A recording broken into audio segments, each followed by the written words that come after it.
बरघाट में किसानों का अनशन जारी, धान स्लॉट बुकिंग बंद होने से समर्थन मूल्य पर बिक्री से वंचित। एमपी के सिवनी जिले की बरघाट तहसील अंतर्गत पिपरिया धान खरीदी केंद्र परिसर में किसानों का विरोध प्रदर्शन लगातार तेज होता जा रहा है। अपनी विभिन्न मांगों को लेकर क्षेत्र के किसान 2 फरवरी से खरीदी केंद्र प्रांगण में अनशन पर बैठे हुए हैं। किसानों का आरोप है कि मध्य प्रदेश सरकार द्वारा उनके साथ धोखाधड़ी की गई है, जिससे हजारों किसान समर्थन मूल्य पर धान बेचने से वंचित रह गए हैं। किसानों ने बताया कि शासन द्वारा धान उपार्जन के लिए स्लॉट बुकिंग की अंतिम तिथि 13 जनवरी निर्धारित की गई थी, लेकिन प्रशासन ने अचानक 8 जनवरी से ही स्लॉट बुकिंग बंद कर दी। इससे सिवनी जिले के धान का कटोरा कहे जाने वाले बरघाट विधानसभा क्षेत्र के हजारों किसान समय रहते पंजीयन और स्लॉट बुकिंग नहीं करा सके और उन्हें धान बेचने का अवसर ही नहीं मिला।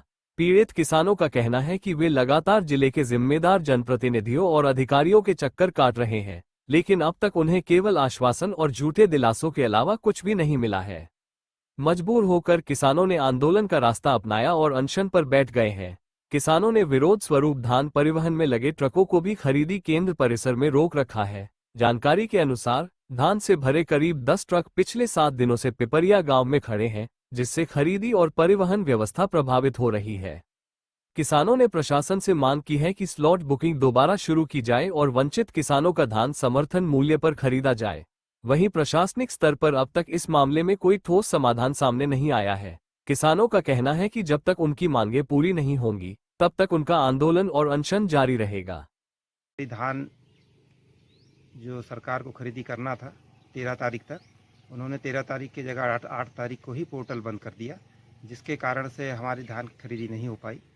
और हम लोगों ने फिर यहाँ पर जो ट्रांसपोर्ट की जो गाड़ियाँ हैं, इनको हमने आंदोलन के रूप में रोक के रखा है, ताकि सरकार जो है हमारी बात को सुने और सरकार पे कुछ दबाव पड़े, प्रशासन पे कुछ दबाव पड़े।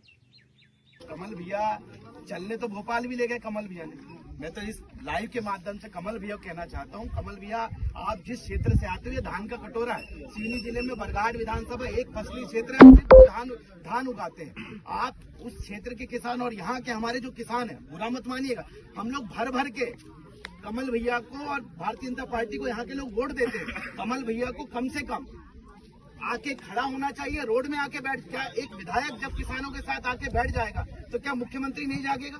और कमल भैया 25 तारीख से हमारे लगातार अनुरोध के बावजूद भी।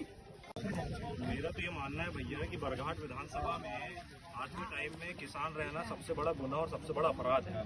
वो इसलिए है क्योंकि 1 साल पहले जब 3100 रुपये धान की कीमत को लेकर किसानों ने आंदोलन किया था, बरघाट में जगह जगह जाके हर सोसाइटी में जाके पूरे किसानों को एकत्रित किए थे। इसमें आपके आष्टा में भी यहाँ से बहुत सारे किसान वहाँ पे गए थे, लेकिन उसके बाद भी आज तक धान का 3100 रुपये का रेट आज तक आया नहीं। उसके बाद में रही बात हमारे स्लॉट की, आप खुद ही डेट देते हो कि 13 तारीख को स्लॉट 13 तारीख तक चलना है और 8 तारीख को आप स्लॉट की समाप्ति कर देते हो। तो आप मुझे ये बताइए कि स्लॉट बुक करने की तारीख किसने तय किया था? स्लॉट बुक करने की तारीख क्या थी किसी ने? अब यहाँ की जो सत्ताधारी जो पार्टी, वहाँ के लोगों ने, वहाँ के अधिकारियों ने। तो मैं ये कहना चाहता हूँ भैया कि आज किसान फसल लगाए तो मेहनत करे, आज किसान दवाई अगर डाले तो मेहनत करे, आज किसान अगर फसल काटे तो मेहनत करे, आज किसान फसल बेचे तो मेहनत करे, आज किसान अगर फसल का मूल्य अगर उनके पास में आने तो उसके लिए मेहनत करना पड़ रहा है। तो ये हमारे लिए बड़े दुर्भाग्य की बात।